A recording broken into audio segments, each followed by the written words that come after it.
The floor is open to you, Brother Derek. Go ahead with your comment.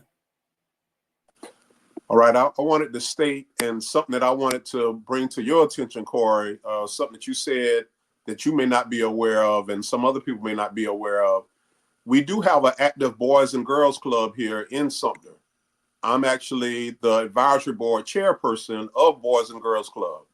Something that we have to remember is this: our organizations can only grow as much as people participate. So Boys and Girls Club in larger metropolitan cities go all the way up to age 18 if you have participation. But if you're not participating and there's not enough people to carry the children all the way up to 18, as of right now, Boys and Girls Club normally cut off at 12 or 13. I actually have a minor child that is actually in Boys and Girls Club right now. So, right off of Kendrick Street where Salvation Army is located, there's also a Boys and Girls Club located there. But we have to put out the need for older ages to be added for Boys and Girls Club, for them to add the larger programs that they have on larger scales in bigger cities. So, some of our biggest troubled ages are 12 to 19. The kids don't have anything to do.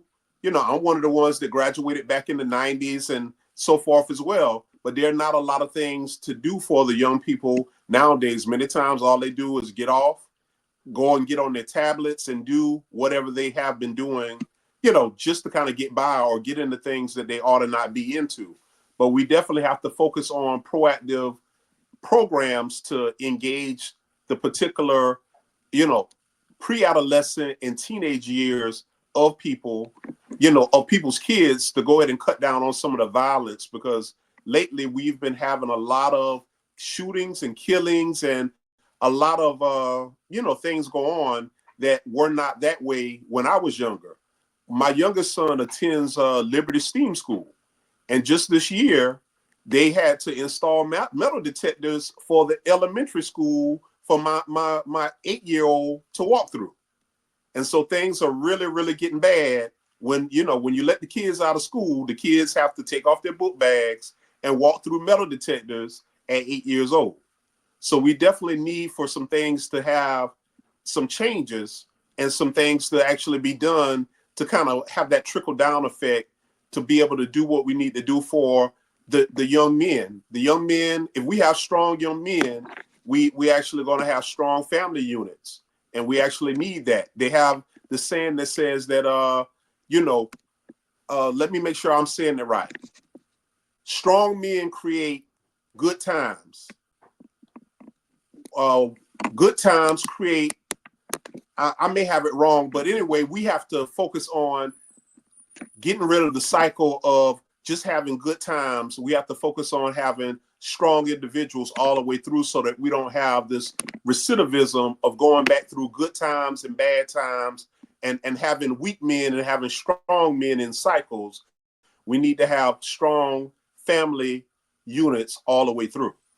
So that's something that I wanted to share. But we have a local Boys and Girls Club that can actually grow and that can actually carry and accommodate all the way up to 18 years old. And we definitely have needs for other type of programs to be able to engage the people, the young people, bigger JPTA and work opportunities, soft skills, all these different things need to be taught in order to kind of rebuild the family unit and family structure. But, another day and another forum to go deeper into that. Absolutely. Absolutely. And that's good. That really touched my heart there, because, that's where education based. That's the whole reason for this platform. So I know there's going to be some things we can do together, man, as far as virtually. If I got a mentor from here, and we can have some kids come and get on a platform and kind of talk about what's on their mind and what we can do to help them, to teach